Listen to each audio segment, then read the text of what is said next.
Hi, everyone. I'm Sue Haywood, and I'm going to take you through a little bit about the model that Nicole and I used. And then Nicole's going to provide you some information around what led us to these decisions, some of the outcomes, positive outcomes that we achieved, as well as some of the challenges that we faced. So as you're all aware, 2021 or 2020-2021 was a really unique school year for everyone. Not only were we teaching virtually, but we were teaching in a remote environment. Students were isolated. Many students remained at home. They didn't come to Kingston to be at Queen's in person. So we were facing a really unusual set of circumstances. We knew that we'd have about 90 students. And so in the classroom, we decided to impart on a model that was comprised of 4 key components. So first and foremost, it was a combination of synchronous and asynchronous learning. Each week, we would record lectures and add those to materials that we posted onto the university's LMS, where students could access at their own time whenever they were ready. We also had synchronous material in the form of a class time as per the normal schedule, either once a week for 3 hours or twice a week for 1.5 hours. But instead of asking all students to attend at all times, we split those into 4 smaller groups of 45 minutes in duration. And students were only asked to attend that one 45-minute session a week. And those sessions we turned into student-led discussions. The students determined what areas that they wanted to focus on in this class discussion based on the material for that week. And then as the faculty, Nicole or I would interject additional information, ask probing questions, and really guide the students to reflect upon and absorb the material. Lastly, we wanted to find a meaningful way to incorporate participation into the grading scheme. So what we did is we had separate participation groups, and students were asked to attend one participation group between the start of the course and the midterm exam, and one participation group between the midterm and final exams. Each session was 30 minutes and comprised of only 5 students and a TA. The sessions were facilitated by the TA. And students were asked to discuss the material and then post a brief summary of their learning for the session online. And then it was then graded on basically a pass-fail basis in terms of if the student attended and completed a write-up, then they received the full grades, and if they didn't, then it was 0. I'll now turn it over to Nicole, and she can talk to you about some of the theory that led us to these decisions. Thank you, Sue. Actually, what I'm going to talk about are students' perspectives. So that's where our theories were informed from. And what we wanted to do was address these perspectives they had shared at the end of the fall semester, after they'd been learning online for the fall, which was completely new to them. So we took into account the concerns and needs of students who had experienced class sizes that were comparable to ours. So a reminder, we had about 90 students per section. We identified 2 major categories of concerns, which we matched to the needs of students implied or expressed during the sessions during which they talked about their experiences from the fall. Now, these included concerns about time management and stress, and issues pertaining to online delivery. Students were concerned about the higher workload in the winter term since their course load increased from 4 to 6 courses. In addition, 5 of these courses included group deliverables, which involved working with different team members located in very different time zones. So a bit of a logistical nightmare for students. Now, so that meant that students needed time for teamwork, and they needed flexibility to work autonomously. To do that, they needed pedagogical choices, and they needed us to support them so that they could do well in the course.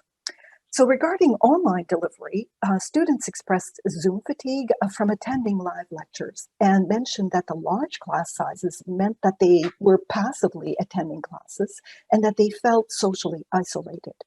They needed to be more engaged in these live sessions and also needed to feel that they were making meaningful social connections. So, not just looking at, little squares on the Zoom screen. We translated these concerns and needs into desired outcomes, which informed our course design. Students wanted to feel empowered, effective, confident, understood, and supported. So that's quite a good list. We felt that we could probably do that by having better connections with students, but also that engagement could be increased through applied learning. We were looking to increase connections between students in the course, but also between them and the teaching team. So the combination of approaches that Sue described resulted in a number of positive outcomes. So I'll move on to those now. These are outcomes that we observed and that students communicated to us. And these are not formal because we don't have our Q sets yet. So these are things that came from students who, were quite at ease communicating outcomes to us. Now, dividing our live sessions into smaller groups increased opportunities for personal exchanges. That was clear. Students voluntarily turned on their cameras with very few exceptions. I usually started the weekly discussion sessions by asking students how they were doing. I know that Sue did the same thing. Those sessions gave us opportunities to check with students what worked best for them in terms of learning the material, how to best utilize the discussion sessions, and how to use that time to also encourage them. It doesn't take much, but checking with them at the beginning really helped frame the discussions. Because the groups were more intimate, we were able to provide better support to students in many ways, academically and also personally. Students chose the learning mode that suited them best, and they emphasized to us that the asynchronous lectures and other supporting materials we posted on our course websites helped them to take charge of their learning, while at the same time managing their schedule more effectively. Having flexibility and choices helped students feel they were in control of their own learning. Although this was challenging for them, it also encouraged them to take responsibility for their performance in the course. The participation mark on very small group discussions. So the groups, there were groups of 5 with a TA. This helped students feel at ease speaking up and sharing their perspectives. It helped them increase their confidence speaking in a group. And because they all had to speak in order to get a grade, they were motivated to study the course material. And since everybody had an opportunity to speak, it also increased perceived fairness, that they all got a chance to participate equitably. Students who attended the voluntary discussion sessions, which were not graded, were highly engaged and reported enjoying the sessions. Of course, they came, so they're likely to be more engaged. Now, by engaging in discussions, which were facilitated by breakout rooms and general discussions, students learned collaboratively, and that we felt was an important positive outcome. Students told us also that these sessions helped improve their morale, and that is not negligible. It was an effective way for us to provide student support and an effective way for them to provide support to each other. Did all this result in success in the course? Well, ultimately, the proof is in the pudding.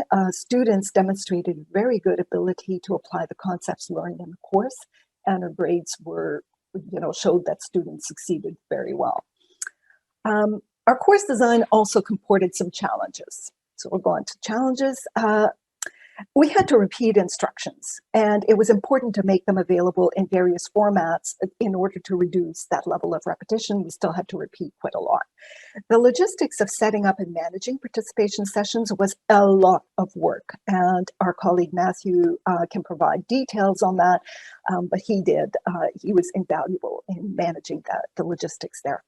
Because weekly discussion sessions were voluntary, attendance dropped significantly after midterm when students became very busy with multiple group projects. We know this because they emailed us and told us they wanted to come, but they were just overwhelmed. We also discovered that students communicated with each other after these sessions, thus informing their friends who were absent about what we discussed. We also know this because those people would contact us for clarification. So there was still communication going on. This meant that they made friends within the discussion groups. However, we don't know how well students who were present communicated relevant information to those who were absent or how many people were involved. Finally, balancing consistency and delivery with what students wanted to discuss during voluntary discussion sessions also required some effort, but that was a minor challenge. We managed that very easily. We would like to now thank you for attending. And we look forward to comments and questions. And if you would like to follow up with us, we'd be very glad to hear from you. Here are our contact information. Thank you again.